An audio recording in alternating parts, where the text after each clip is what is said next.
Thanks for tuning in to Power Athlete Radio. Imagine your job was to train, make weight, and then literally fight to win. When you combine weight class sports with the necessity to perform at the highest level, proper meal planning and nutrition becomes absolutely vital to your success. Enter Power Athlete Nutrition Sensei, Tyler Minton.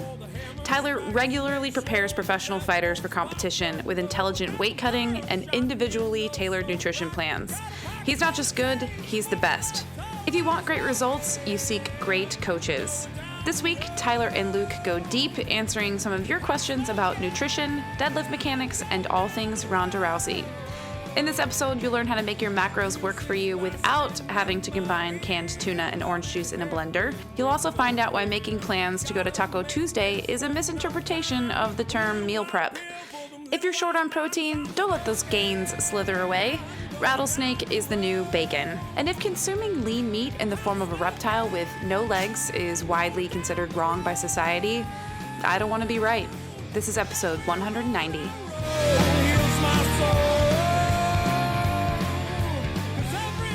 Ladies and gentlemen, boys and girls, giraffes and zebras, it's that time again. Power Athlete Radio, the premier podcast in strength and conditioning, is coming your way for episode number, I'm not sure. But I'm here sitting with Tyler Minton, our nutrition coach, one of our Power Athlete coaches. It's just Tyler and I, because the rest of the team is out doing whatever the team does on their free time. Tyler and I don't rest. All we do is work. We grind. You might call us a workhorse. We're on the grindstone, okay? That is us. That is what we're doing. Tyler, what is up, brother? What's going on, man? Nothing. I've been fucking, my thumb has been off the pulse of pop culture for the past, 3 weeks during this move.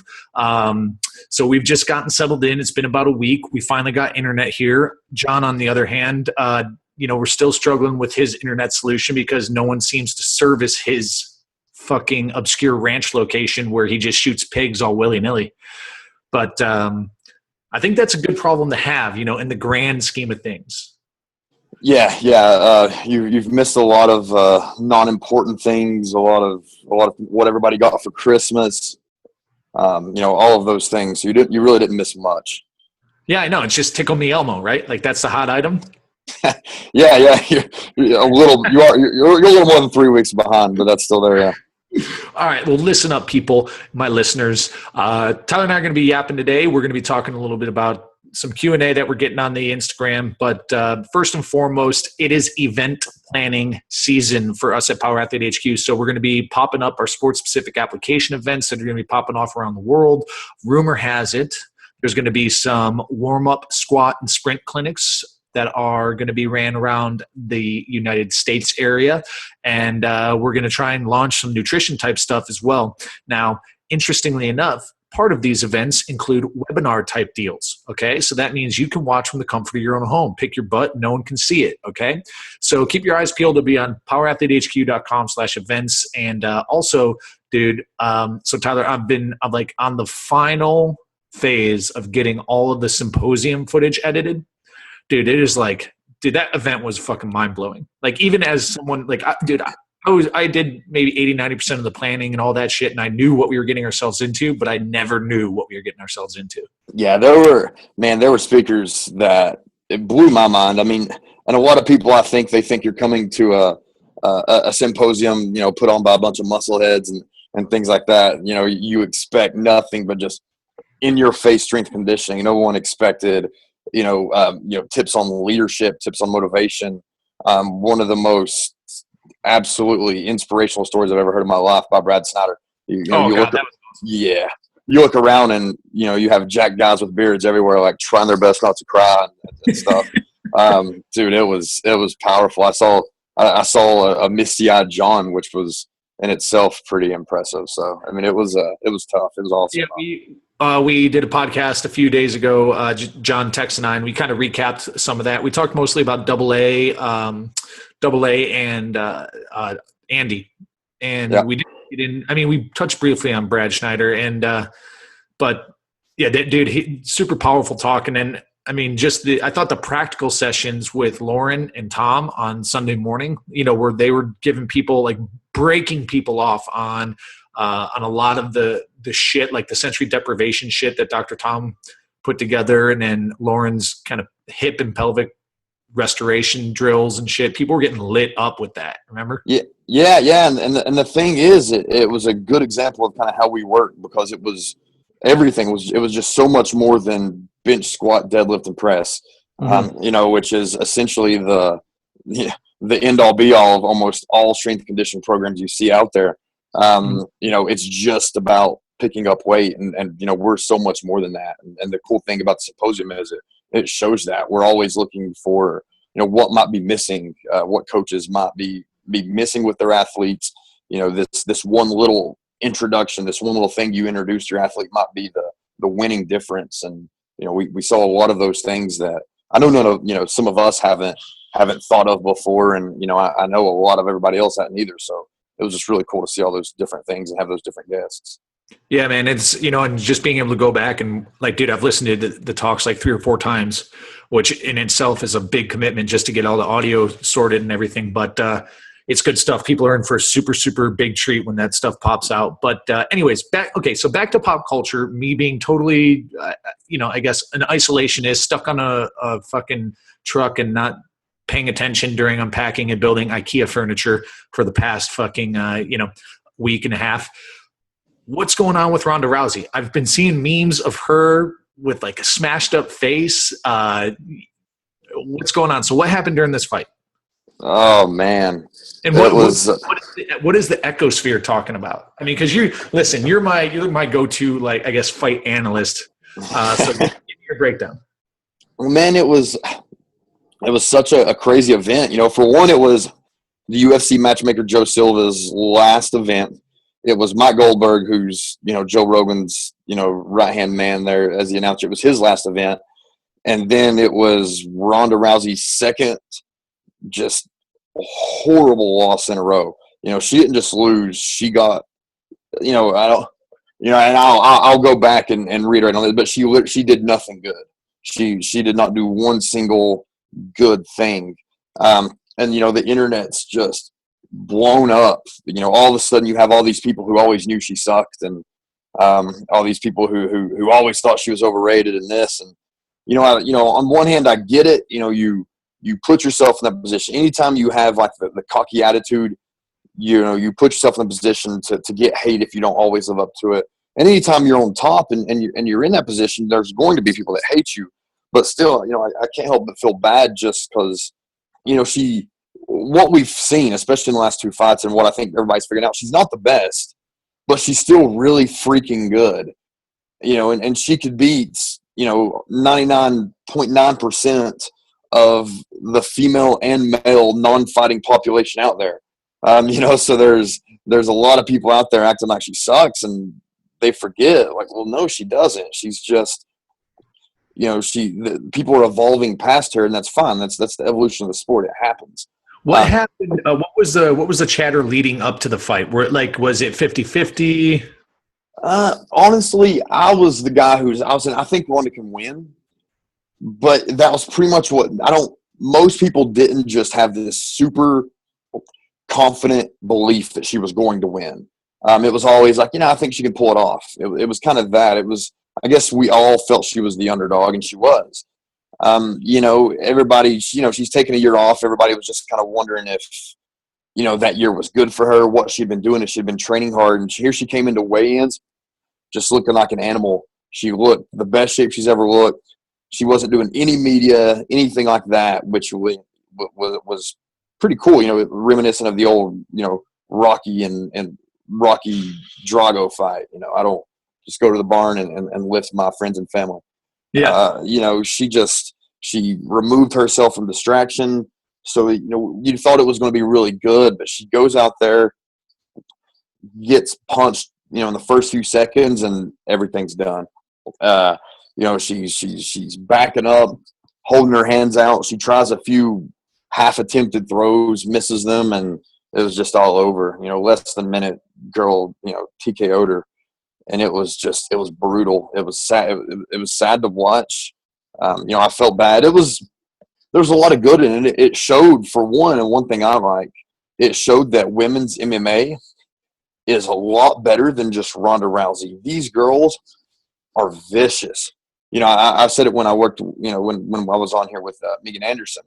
Megan is an example of that. She is vicious. These girls, especially the ones who are the top in the world, they're not training with other really good girls. They are training with guys.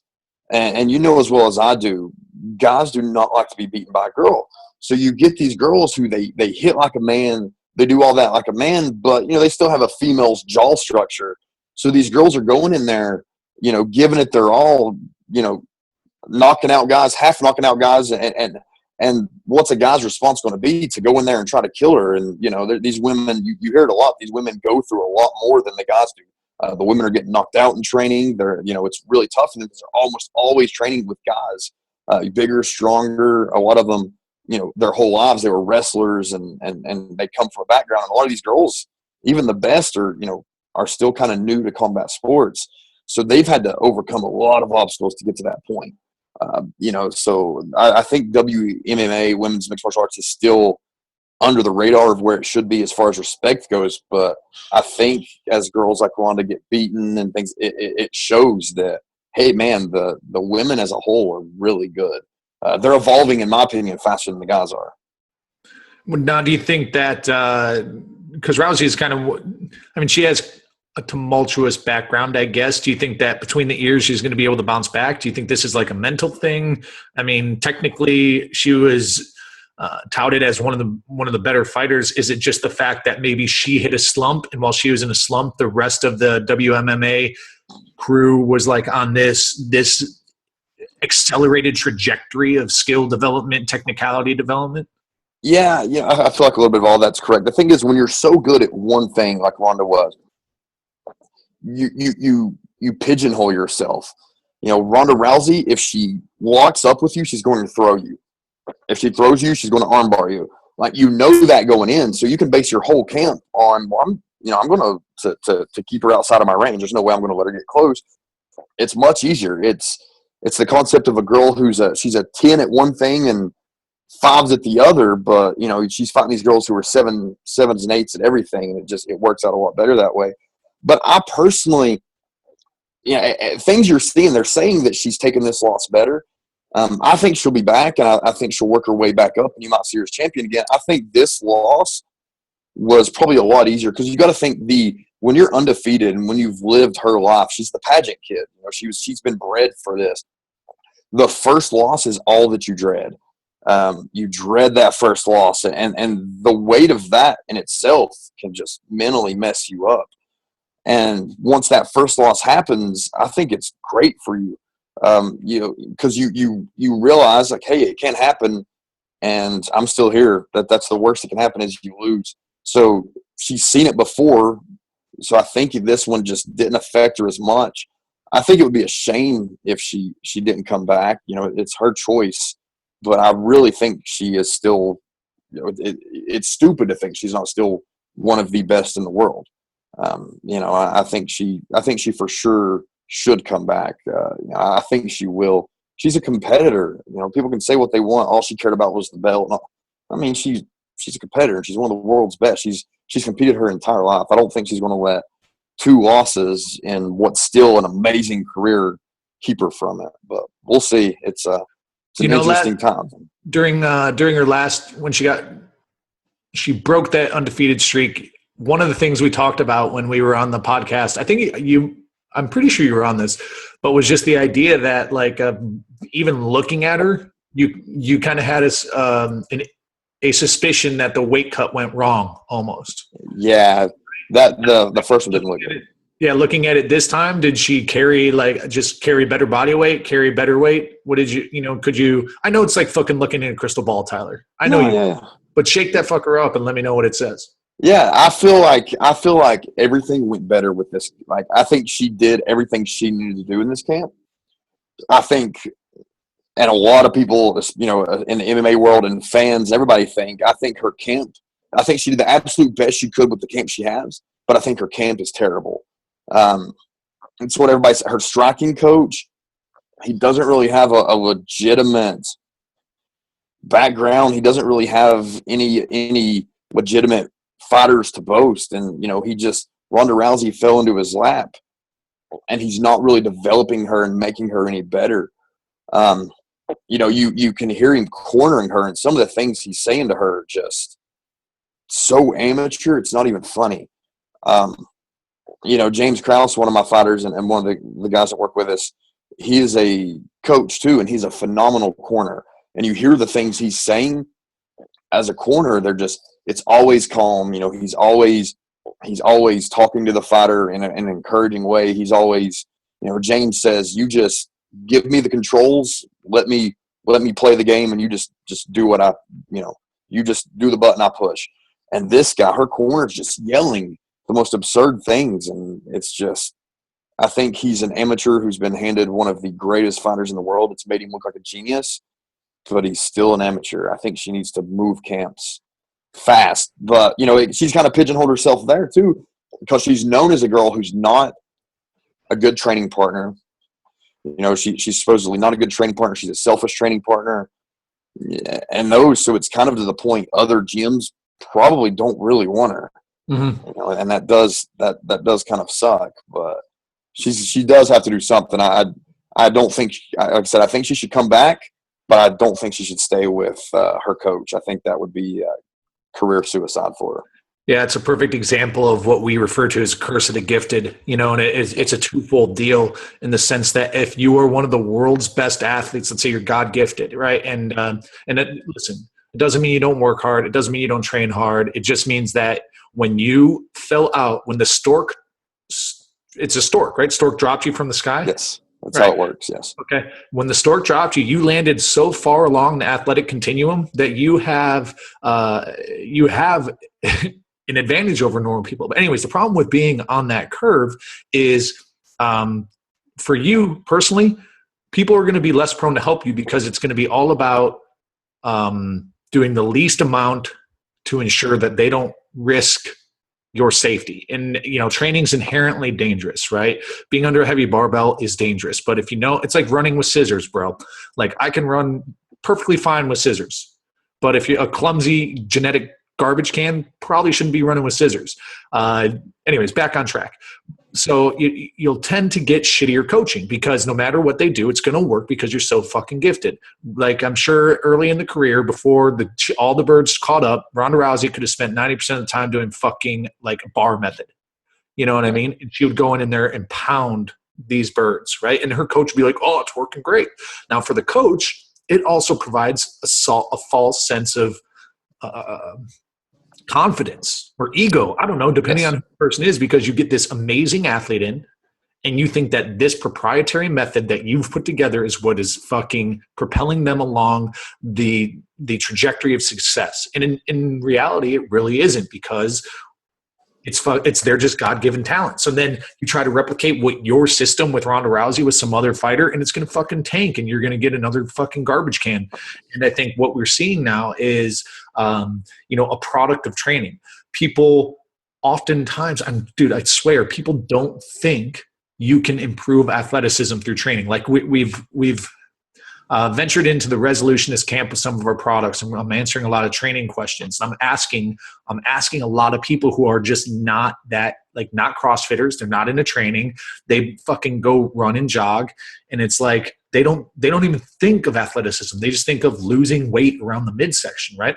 Now, I guess what I'm getting at is with the right training and the right execution of movements, you improve athleticism. And I think that some of these girls are just they're progressing along their continuum, and they're improving their skills exponentially because they have coaches, good fucking coaches, I guess, right?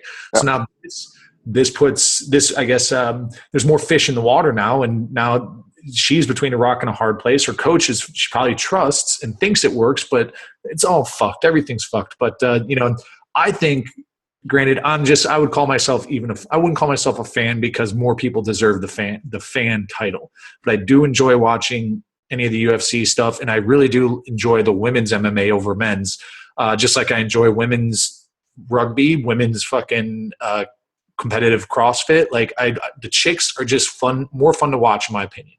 Anywho, she's a pioneer, man. She paved the way, and when all the haters are going to hate her, and that's just fucking how it works. And she was confident, and the do nothing bitch thing was fucking epic and badass, but it created a platform. Right. And I think, once the hater tide falls and she maybe either washes away, quiets down, or just has a mediocre career or whatever, she will definitely be remembered for being a fucking pioneer in this thing. And I think that's the big thing to me. Like, in terms of me personally, man, I just want to leave a footprint. I think she's left hers. Yep. Absolutely. I mean, there was an article, one of her friends wrote a blog, and it was pretty cool because, I believe the title of it was Rhonda Doesn't Read Your Mean Tweets. But it was talking about a conversation with Rhonda when she was undefeated, when she was she had the belt, she was beating girls in, 20 seconds. And then one of their friends asked her, like, hey, do you keep up with social media? She's like, no, I never look at my notifications. They asked why. She said, because they're usually mean.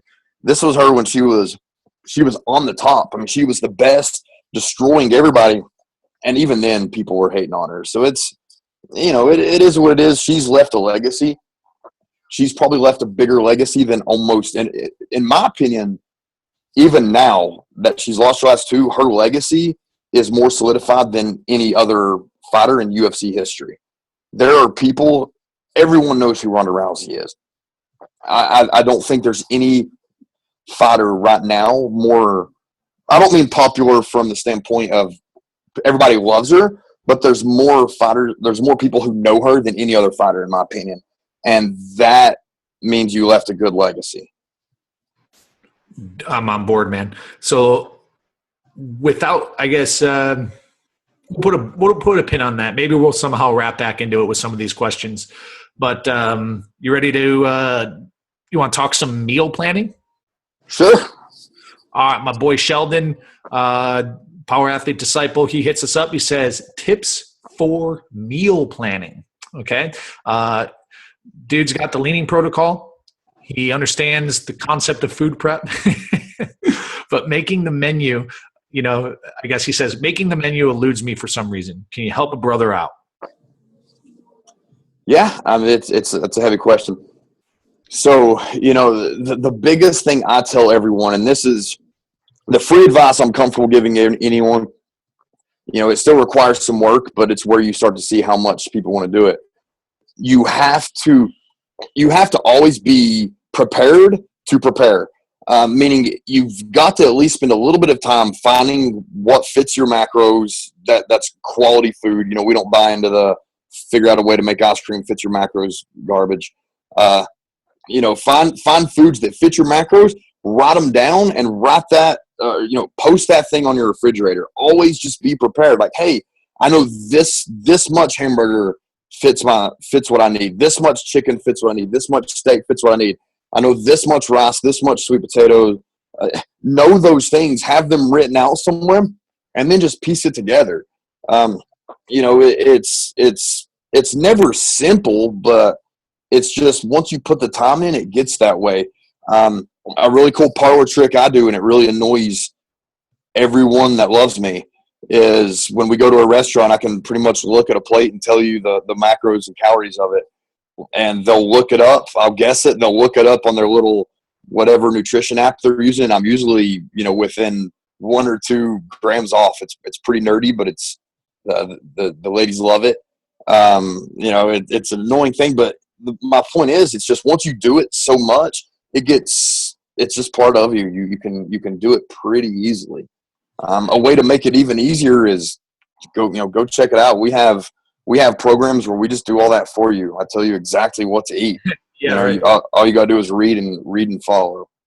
Yeah, it comes down to time and convenience, right? And time being the most precious commodity. If it has to do with variety, because that tends to be a problem with a lot of people, I think, too, Tyler. Is like, yeah. They know how to put fucking 16 fucking burger patties on the grill, let it rip and go. I think think of it also like the way I think about it is like training, right? So you got your major lifts. I'm just going to call those the animals we eat. The souls we're grateful for for fueling the fucking fire and allowing us to bang weights. So you got your squat, your deadlift, your press, your bench, and then your dynamic stuff, right? So like think of that as like your beef, pork, chicken, and fish, and get a fucking rotation in, get a cadence. And if anything goes on sale, because that's my fucking thing, people. I'm cheap, okay? If anything goes on sale, fucking buy it all up. Freeze it. If you don't have freezer space, then guess what you're eating that week? Probably more of like a one-dimensional deal. But then be fucking adventurous with your veggies and try to find, like, dude, go to paleo party recipes or some shit like that and like cook up a big old batch of some sort of mixed fucking veggie with some, drizzle a little butter on there, get some salt. I don't know. Maybe you go like the cinnamon route. Dude, listen, I don't know what you're into, Sheldon, but just cook big and be courageous and be prepared to be prepared for sure, but also be prepared to fucking dump some food if you just cannot palate it because you fucked up a recipe. You know what I mean? And I would, I guess what I would also recommend is like, if you're going 7-day cadence or 2-week cadence or whatever you're doing for your planning, stick with what you know for 5 days of it, and then be adventurous for 2 and try to find a new recipe with a new veggie, with a new color, but that's kind of it. It's just like, you got to be courageous. I know it's like, the shitty thing for me, Tyler, is like new recipe is like you're fucking around. It takes more time. What the fuck? But if you try to do that every day, then, that's where it gets frustrating. But pick a day out of the week, try something new, get something that you've never even heard of and Google blank, whatever you bought, fucking, I don't know, eggplant recipe, Yeah. I mean, it doesn't have to be hard. I'm not, don't figure out how to take coconut flour and make shepherd's pie. Just, lean ground beef, white rice, and kale. I do that all the time. I mean, it's find some things you like and repeat them. Like you said, put them on a schedule. The hipsters helped us out there. Taco Tuesday is a real handy thing. I do it. Is Taco Tuesday a hipster thing? I don't know. I think it became that. It became like a, girls every Tuesday. I know there's going to be girls on my Instagram talking about Taco Tuesday. I'm like, that's lame. I have Taco Tuesday, Thursday, Friday, and Saturday. I know. Taco Day. Yeah, it's ridiculous. But no, I mean, I'm being funny, but seriously, just have 1 month where every Monday you do this, every Tuesday you do that. The next month, switch it up for other things. If that's, that's simple, but that at least gives you some variety. Right. And that's the important thing is variety. Don't get stuck in the ruts. And dude, like, I don't know. It's easy for me to say though, because I'm definitely function over fashion. Like I'll put together some fucking, I guess on a scale of 1 out of 10, I'd rank it like a 2 or 3, some sort of crock pot goulash or some sort of fucking roast mix. You know what I mean? And I'll try something new with some new spices and some new whatever, and it'll be garbage, but I'll fucking eat it anyways because you just put mustard on it. I don't know, mustard and hot sauce. Yeah, man. Like I posted one time on something, I said it on the podcast, and everybody kind of just went nuts with it. I couldn't afford supplements, things like that. I used to do, I would take a blender, throw in a family size can of tuna, then I would fill the blender up with orange juice and just mix it up. Ugh. It's like, how did you think that was good? It's like, well, who said it had to be good? It tasted horrible. It tasted like citrus fish, but in liquid, it was horrible. It was, I picked the worst tasting fish, and then I paired it with oranges. Of course, it tasted terrible, but it didn't matter. I just did it. It worked. Well, let's do this. Let's move on to the deadlift because I think we beat that one solid, right? So we got a question from my man FC 2112. Private, so I can't see him deadlifting. That's what I always like to do when people put like questions on lifts. See if I can't just go see them fucking do what they're doing. Anyways, what are common mistakes made during the deadlift? My deadlift is consistently one of my worst lifts. I've tinkered with body position, foot placement, etc., without much benefit. Any basic coaching cues to consider? Any accessory movements to help improve a chronically terrible deadlift? Do you want to jump on this and start it off? Because I can go for days. Yeah, I mean the number one cue I use in my gym that or the number one cue that I see that needs to be used is I use fall back because a lot of people are so loaded forward on the deadlift that it becomes two movements.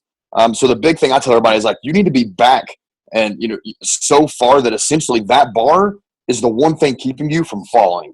The big thing I see, people are too front loaded.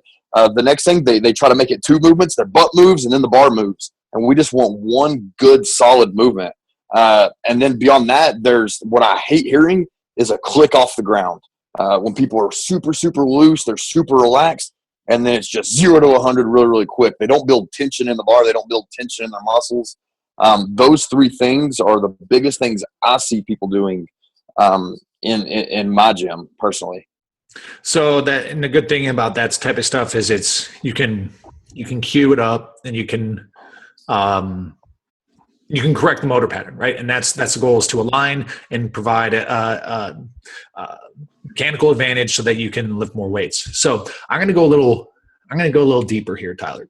I'm going to say one of the most common mistakes made during the deadlift is going too heavy, too quickly, too early. Meaning, when you first start training, if you just start hammering and jamming up weight, you do not allow proper time. And let's say you're new to training. So my boy FC, I don't know what your deal is. I don't know how long you've been training, but let me tell you what I see all the time. All right, is gym owners or coaches or training enthusiasts who jump into training and fucking good on you guys. I want you to, and they see all sorts of gains really quickly. And what they do is they start to add more weight quickly. And what ends up happening is we miss a whole nervous system adaptation of coordination, and you may start to wire your body to fire incorrectly, right? So what we really focus on for a new adopter, even late adopter of weight training, who's starting to deadlift and back squat and all that, is we do need consistent reps. We need to have progression. We need to approach overload. But if you hit overload too soon, let's say within the first 6 weeks, we are fucked, okay? So we need to take a progressive overload to our major lifts to maximize our neural adaptation. Because if you start hitting structural before your nervous system is adapted and your movement patterns are fine, locked in, then the structural adaptation is just going to take longer and longer to drive. And that means like you can't get strong. There's two ways to get stronger, right? Central nervous system efficiency and structural adaptation, bigger muscles, more dense muscles, whatever you want to call it. Okay. So that would, that's what I suspect here. Or here's another fucking, here's another idea, Tyler. So let's say you did take a nice progressive approach, like something like a starting strength or the bedrock program, where we just slowly but surely increase weight, we perfect the movement pattern, and we eventually hit overload, and we do proper resets to then coordinate increased nervous system efficiency. Let's say you did that. Maybe you were just built to be a shitty deadlifter. Maybe you've got short fucking arms, a long torso, and you're going to be a shitty deadlifter forever, because that's how I feel. But here's what I would also say too, is you just got to give it time. I see here that you've said you've tinkered with body position, you've tinkered with foot placement without much benefit. But how long have you given that? Because it's going to take you 3 to 6 weeks to re-coordinate and rewire that movement pattern to where you can actually start to see a benefit from the training, right? And then how often you fucking deadlifting? Maybe you're deadlifting 30, 40 reps a week or something like that. It might be too much. So, one thing that Zangus would tell John is, treat heavy deadlifts like the pretty girl. Ignore her and wait for her to come up to you, So it's like, if you're deadlifting too heavy too often, then it could be a deal where you're just fried and you can't have it. So I guess with all that said, man, it's hard to say a quick fix, but the good news is, if you're following one of our programs, you can drop your video on the activity feed, and you can have our coaches and the community try to give you some tips and tricks. If you want to get direct access to us, man, we got forums. So maybe drop a video in there. Or I know this is even riskier. If you're going to come out and ask me these questions, bro, get some fucking lift videos on your Instagram account and make your fucking account public. But that's ballsy. Like, listen, man, here's the thing, Tyler. Here's what I want to tell you. if I weren't such like if I weren't borderline D-list fitness celebrity, you know what I mean? Where I can actually get away with putting the in front of my fucking first name, which I understand is douchey people. Okay, so let me tell you a little story. I never thought I was going to do fucking Instagram because all the chicks, all my girlfriend's friends were like, Instagram's so great. I'm like, fuck this. I'm not an Instagram guy, right? So I pick some arbitrary Luke, California, okay? And like, I don't know. I don't even like California. So I moved to Texas. I just did it because I'm not that fucking creative. That's why we have Harry working for us, okay? So then this thing pops off. I become like maybe borderline E-list power athlete celebrity, right? And then I'm fucking decide to move. So California doesn't make sense, Tyler. So what do I got to do? I got to change my fucking thing because I don't want to like meet some fucking badass, hillbilly out here who's going to invite me to go fucking hunt hogs and with dogs and have to like stab their throats. And he's like, bro, you on Instagram? I want to tag you in this. I'm like, yeah, my fucking Instagram is Luke, California. And he's like, give me that fucking knife back. Give me that pig back. You know what I mean? Like, I don't want that to happen. So have you applied for an official name change yet, though? Like, you mean get the check mark thing? Yeah, like what? No, I mean like lawfully. No, gosh, no. But here's also my thing is like, I don't know. So then I fucking settled on D. Luke Summers. Listen, people, I apologize if you're like, dude, you're a douche. I'm on board with you. Okay, if you think I'm a douche, then you're a friend. Okay, you're a close friend. However, if you think it's cool, I think that's cool too. Whatever. Anyways, what the fuck were we talking about? Yeah, making your account fucking public. If I weren't an E-list celebrity, I'd probably be private and just creeping on people too, like my boy FC 2112. Anyways, but no, man, that'd be helpful. Jump on. If you really want to get some help, man, we can help you on the forums or tag us. Maybe tag us on Instagram. See if we'll pop over. But again, you're a fucking private guy, so that's that. Let's see what else we got. Dude, we're not getting a lot of traffic on these questions. Anywho, let's barrel forward. Kucherick, did we decide if reptiles are in the eat with abandoned list? Where is he from? BK is you've met fucking Ben Cooch. Oh yeah, okay. So Benny's one of our coaches. He's been helping out with the seminars. He's actually taking shirtless pics on Instagram, looking pretty jacked. Fucking Ben, look at you. Now, don't be confused. He does this, like when he sets his cameras up, he puts them a little lower because one thing to know about Ben Kucherick is he's 4'9" and weighs about 120 pounds. Now, he looks good with a nice upward angle. But no, Ben's one of our coaches and is in the midst of his academy fucking deal. But yeah, so we were at a seminar, Tyler, and then somebody asked me about reptiles. Oh, wow. Going back to it, on our eat with abandoned list as we get into protein, meat, fish, fowl, seafood, eggs.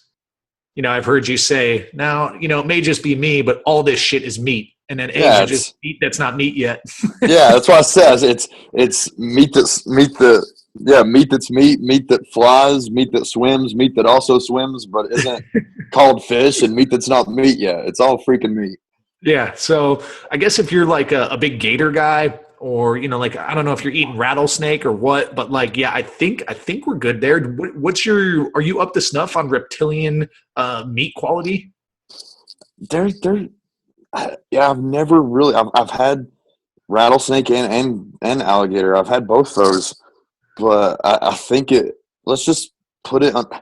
I mean, we can go back and change it to meat that crawls. We can put that or meat that slithers. I don't know. But I think the I think we have to go with, you can eat it. Yeah. Extra points if you eat it alive. Yeah, that's right. Like it's extra protein if you just grab a rattlesnake and bite it. Listen, now, if there are impressionable young listeners, don't actually grab rattlesnakes. Ask your parents. Ask your parents to grab the rattlesnake for you. Yes. I feel like we got to give that disclaimer sometimes. I don't know if anyone's going to actually go grab a rattlesnake, but that's what I got. Listen. So David MCK, a.k.a. Train 608, just so this is her. So this is Dave's question for you, Tyler. Okay. He says, do you think the outcome of the fight would have been different if she took a few, like, took a few fights before the title fight? It's hard to say. She could have lost faster. You know, there's a million possible things, you know, that could help it, could hurt it. But at the end of the day, you know, me and my friend Tim and I were talking about this. It's, you know, who's more talented, who's the better athlete, who's got better striking, who's got better jiu-jitsu. At the end of the day, it's a beating up contest. It is a fist fight. So, you know, that stuff may have helped. It may have hurt. You know, at the end of the day, she got hit first. She got hit harder, and it was over. You know, it's who's willing to do the most violence, and anything can happen, man. This sport is so weird. I can't tell you how many times I was completely surprised by an outcome. But again, it's the fist fight. You know, it's at the end of the day, it's just a bar fight where the two people have known about it for much longer. Fair enough. And they've maybe practiced a little more than some drunk frat boy. Less beer. Yeah, definitely. Definitely that, you know, there's. All right, dude, I'm going to Theron Deep. Theron Deep is like, dude, so we get notifications of everybody who posts, and we read all the notifications. And all the time, dude, Theron Deep has some fucking good questions. But by far, dude, you'll have to email me and tell me how to properly pronounce your name. Theron Deep Darwal. So I apologize for just butchering it, but this dude trains hard. Anyways, he's asking us, what are the best forms of cardio for fat loss when you're limited for time? Let's say 15 minutes before or after Jack Street. Is it running, bag work, etc.? What do you guys think? You want to jump on this one? I mean, it's going to depend on how you're, you know, what your goals, I guess, fat loss, eating, things like that. If you're really short on time, man, I like the old interval sprints. You know, I like sled pushes, hill sprints. You know, short on time, I like, you know, you obviously can't do steady state cardio if you're short on time. You know, I like high intensity basic interval training. I like I said, sprints, hill sprints, sled pushes till you feel like you're going to puke. You're short on time, so you got to get it done quick. Yeah, and here's also the thing too, Theron Deep, is you like what does your training look like? How do you feel in terms of recovery? Because when you get into like the hit stuff and just like biggest payoff in shortest period of time, what you need to avoid is eccentric loading, right? 3 types of muscle contractions. Concentric. Let's go to the classic bicep curl, the king of all lifts, right? So if you're sitting with your arm straight and you curl your arm up towards your shoulder, that's the concentric action, the concentric muscle contraction of the biceps. Then as you hold there and give it a squeeze for the extra pump, that's our isometric. If you go down to 90-degree elbow bend and hold again, that's isometric. But that lowering action is the eccentric. Now, the eccentric stuff is what fries us out, and especially on cardio type movements where they're unloaded, cyclical, repeated movement patterns. If you have eccentric action in there, that's what's going to fry you. You're going to feel like dog shit. But the nice thing about what Tyler's saying with prowler pushes till you fucking barf is there's no eccentric loading there, right? Sprints, sprints require a high degree of coordination. If you're trying to be a good sprinter, okay, maybe you're not, maybe you are, but if you're trying to be a good sprinter, be intelligent with how you dose your sprints. So that would be something like the Speed Kills program gives you an idea of what goes on there. But if you're just using the ambulation of the sprinting to fucking lose some weight and get some training in, go find a hill and sprint up it. Just like Tyler said, like 10, 15, 20 seconds and try to do a 3-to-1 rest to work ratio. And then you mentioned kind of like the heavy bag, things like that. Here's also what I would, you know, it's effective if you're willing to do it, right? So like if there's something you absolutely despise and you know you're going to fucking dog it, then that probably isn't a good choice. Does that make sense, Tyler? So like it comes down to, you know, what I think maybe you had posted on it, or maybe we talked about it even, you know, one of Rob's things is like palatability about his new book, or maybe it was John. Like if it's something you can't palate, you know, proverbially, and you're not going to put the effort into, then even though it like the research indicates that it would be a good choice, like, dude, let's say hill sprints, I'm with Tyler, are are one of the most biggest payoffs. But if you're not going to do it because you don't like it and it's an easy thing to fucking skip, then hit the fucking heavy bag. Like, here's what it comes down to as well is, have a plan, but just if the plan falls apart, it doesn't mean pull the ripcord.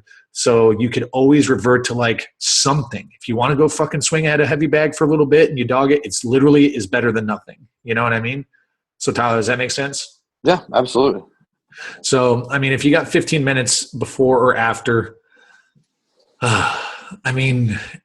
just get the work in, get the work in and see how, and don't let it affect your training the next day. So like on a Tuesday, if you got Wednesday off, or on a Saturday, if you got Sunday off, or a Friday, if you got Saturday off, go for something fucking nuts, get crazy. But on like a Monday or a Thursday, just kind of avoid that eccentric loading. That would be what I would say. Yeah, dude, you could even do like mountain climbers in place. My personal favorite is tearing down a gym and carrying 8,000 pounds of steel into a shipping container. But that doesn't take 15 minutes. That takes a whole week. Anyways, now we got Nate Luss here.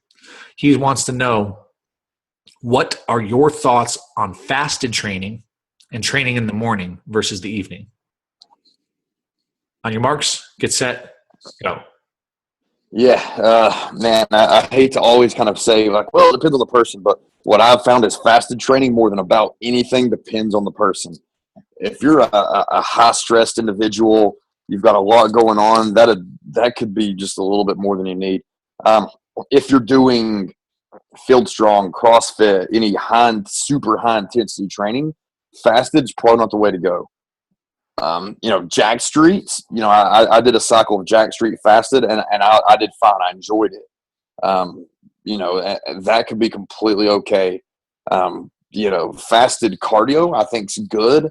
There's about as much evidence saying it doesn't make a difference as there is saying it does make a difference. At the end of the day, though, what I have found, whether you believe the research or anything, if you start doing fasted cardio and you weren't currently doing anything, you're going to be better for it because you just threw in something you weren't doing. And at the end of the day, even if fasted cardio is probably not the best way to do it, it's not a big deal. It's not going to, it's not going. You're not Mr. Olympia. You're not, an NFL athlete.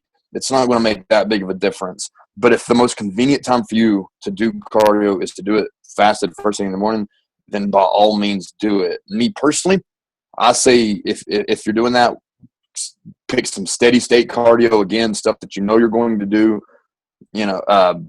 Wake up, take some amino acids with you, drink your amino acids while you're doing it. Keep a decent pace. Obviously still a conversational pace, depending on how much time, how many days a week you do it, 30 to 60 minutes.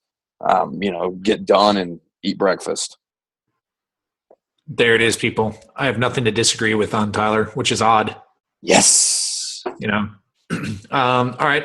And then Cam Beachley, is Tyler wearing pants? No. I'm in a massage chair. Who wears pants in a massage chair? Yeah. Pants are, as you know, if you ever, or as you may not know, if you ever come and work with a power athlete, we have a strict dress code where pants are optional. And it's just that simple. That's just how it works. Yeah, I mean, it was part of the contract I had to sign. Mm-hmm. All right, my man. Well, I mean, that kind of wraps it up. Looks like we kind of got a quick and brief one this time through. Anything else we should fucking talk about? No, I mean, there's. So what do you got coming? You said you're traveling for some fights. What's going on? What do we got to keep our eye out? Yeah, I'm gonna go to Denver. I have a lot of people in Denver right now. Megan Anderson, who's fighting next week for Invicta, is the main event. Some really exciting things there. I mean, the UFC just opened up the 145-pound women's division. Megan's about to fight as the main event. There's rumors that this will be for a title or number one contender. This is the all women's promotion Invicta that was created for the weight classes the UFC doesn't have. UFC has that weight class now, so who knows what will happen with her career after this. Her coach, my best friend and one of my other athletes, James Krause, is there in Denver with her. I have two of my other UFC guys, Chris and Brian Camozzi, the brothers are over there. So I'm going to go out to Denver, train a little bit, help them out, and then go to Kansas City for the fight, finish up that weight cut. Then I don't have anything immediately planned. I have 4 different fighters all trying to fight around March. So I could be anywhere in March. I've got a potential big name. I'm not going to say their name yet, but it will be huge. That's probably about to start working with me in March for the UFC. Yeah, I mean, it's killing me not being able to say their name yet, but we want to make 100% sure get name on paper before we do so.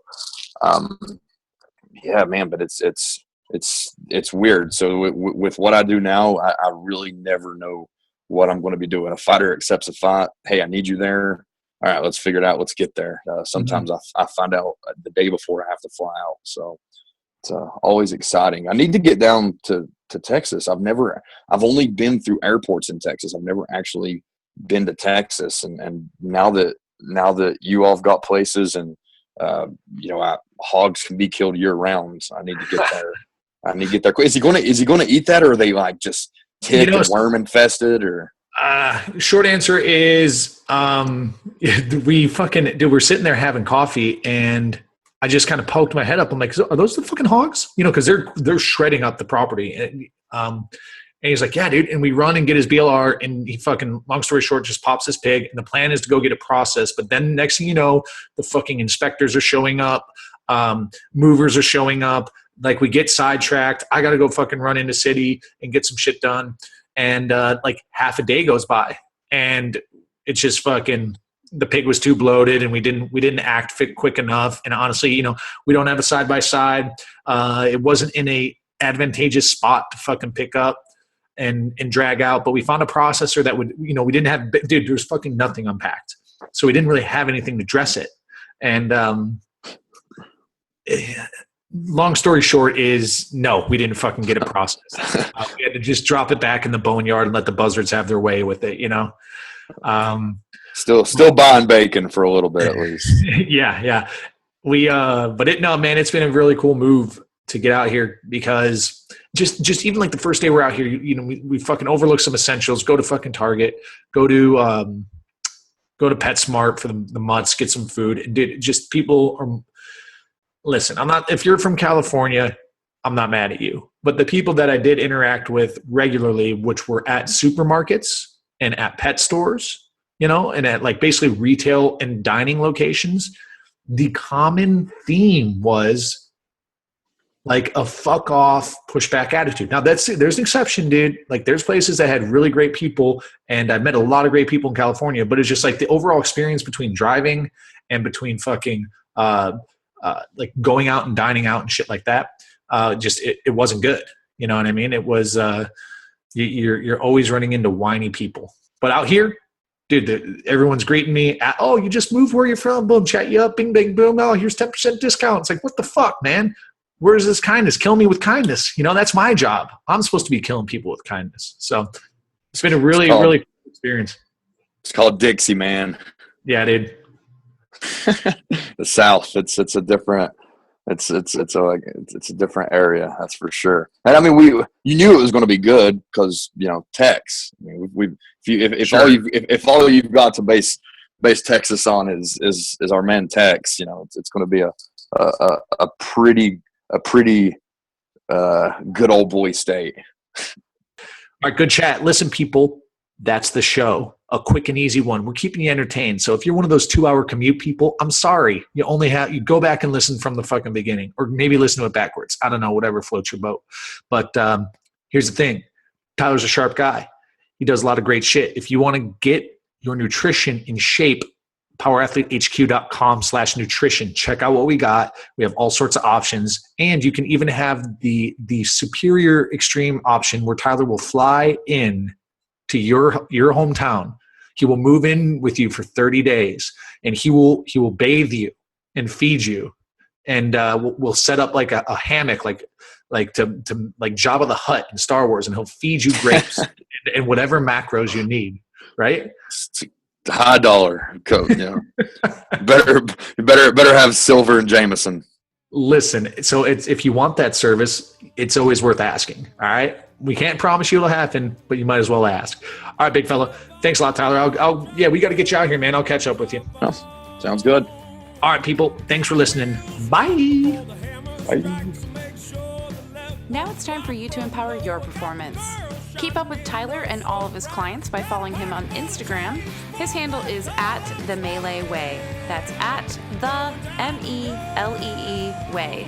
You can also find him on our forums, answering many of your nutrition inquiries, or contact him directly through the site by heading to www.powerathletehq.com/nutrition. Until next time, bye!